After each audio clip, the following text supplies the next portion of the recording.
Well, hello. Welcome to Morning Coffee with Maddog Merv. Today it's a little chilly, so we're going to be in here another week. I hope not a whole lot longer. I hope that spring will have sprung soon, according to that little groundhog feller the other day. Said we'll have an early spring, so I hope he's not a liar. Let's see what's on the channel today, shall we? To morning coffee. Maddog Merv today. Got our French roast this morning again. No wonder I'm a big fat guy. I mean, holy cow. I always had a schmear. A schmear. He's probably going for bagels. He's trying to steal Oh my gosh, I can't even believe it. I have no clue. And I got a bunch of chores to do. Oh, who wants to do that?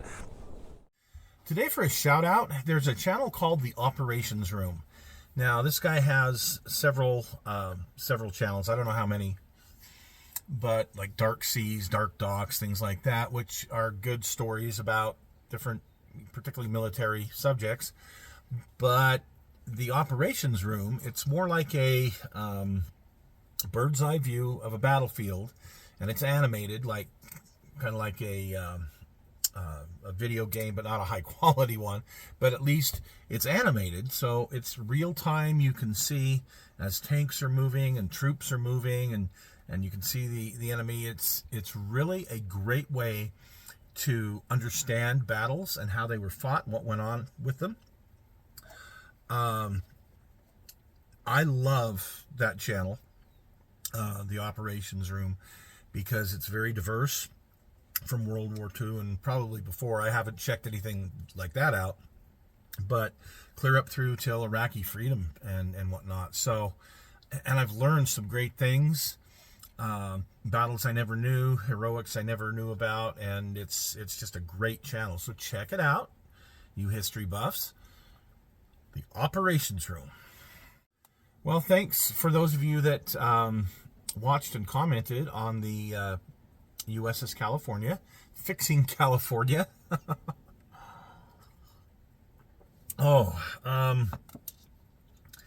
Yes, I will get it on a display base, or its display base permanently, within the next few weeks. Yes, I will get the mooring keys finished up. I'll even get some boats on there.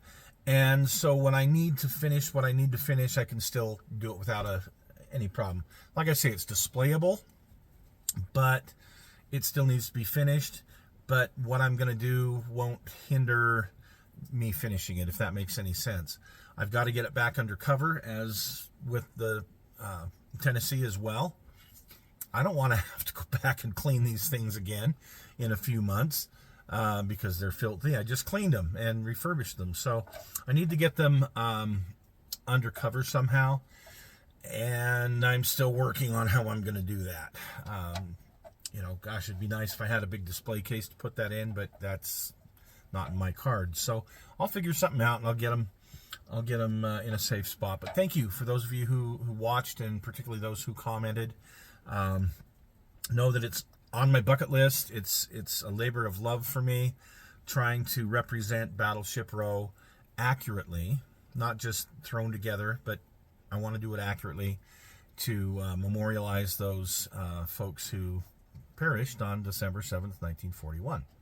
So thanks for watching that one, and hopefully you got something out of it. The piece I did on the Indianapolis. So, I've got all these other ships, and I've been buying a few more just because I'm a modeler and I can't help myself. I saw this deal on the Academy kit. Got it sight unseen, didn't do any research on it. Didn't look to see what the experts had to say, because I've got a friend who does that. Unfortunately, he gets too involved in the forums and whatnot, and what the rivet counters have to say, and he puts too much importance on all that crap instead of just modeling and enjoying the modeling. I told him, I says, when you get a kit, you just need to get off of get off the forums, get out of the books, all that stuff. If you're going to do research, that's one thing, but a lot of the forums have just opinions from different folks, and some are well intended. So after I got the Indianapolis And after I showed it to you guys, I went, and that's when I did my research on the kit. And I'm extremely happy with this Academy kit, for the price especially. So a couple of little things I'm going to do to make it a little more accurate. But with that said, I don't have plans to do any photo etch on it in the near future. So it'll be displayed downstairs in the office, but it might be years and it might be never that it gets its photo etch, and I'm okay with that. But anyway, it's an important piece of our history, and it's something I've been wanting to do in a larger scale. I obviously have it in 1/700, and we'll look at that someday. So anyway, hope you guys like that one. So we will have a kit hoarder stash this week. I'm just not sure. Again, I've got a bunch that I have either reviewed or still need to review. So we will have something. Guaranteed. You'll want to tune in. For the main show tomorrow, I really think I'm going to have to do the Pearl Harbor mooring keys that I had been working on. I did some scratch building to get the mooring keys, as I talked about in the video on Monday. They're an important part if you're doing a diorama of Battleship Row. They're an essential part. Actually, not an important part. They're an essential part. And I scratch built mine. So that's what we'll do for the show tomorrow. Is that I have I don't have a lot going on right now as far as travel because of the weather, and just haven't been out and done much travel. So we'll get into that at some point in time. We will get to the back to doing some trade stuff this year. And we'll obviously be doing some car and some armor stuff this year as well. But right now I'm working on ships. So right now you still have to ride the wave of me working on ships for a little bit. So anyway, that's what we'll be doing tomorrow on the channel. So I have a couple of friends named Mark. One is very close. He and I have known each other since high school. And someday we'll go into that. And I have another friend. He is a great patron of this channel and has done so much to help. Both of them, within a week of each other, made mention of something that would really help me. And, I've heard of this before, but it's one of those things that comes in my mind and it leaves because I got so much else going on. So the fact that both of them kind of mentioned it within a week of each other kept it kind of fresh in my mind. And I had a daughter who was doing some shopping at a secondhand store just recently, and it hit me. Have her see if she can find this. So I'm going to show you my latest acquisition. And this might help you guys immensely. So that company that makes these paint racks also makes a rack like this. This cost $1, okay? This one here, it didn't have the A, B, C, or D, or E on it. I did that. But this cost $1, okay, at the secondhand store. 1, 2, 3, 4, 5 slots. I'll put a link to Amazon where you can get one that's got, I think, 7 or 8 slots. It's got a couple more slots for like $15. What would I use something like this for? Well, sprue A goes here. Sprue B goes here. Sprue C goes here. And just like that, as I'm going through my instructions and building. And okay, rant time real quick. Why can't step 1, all the stuff on step 1 should be from sprue A, right? Not one thing from sprue A, one thing from sprue. This kit right here. Sprue G, sprue E, sprue F. I'm like, really? So you gotta go all over the place just to find one part on this sprue, instead of just going through and emptying the sprue and then going to the next, you know. Would make sense, but heaven forbid we do that.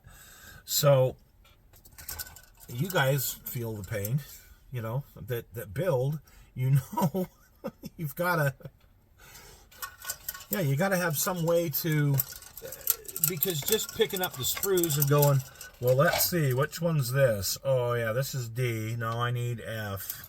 Let's see. No, that one's C. It just takes time. It takes time that you could be building, you know, let's put it that way.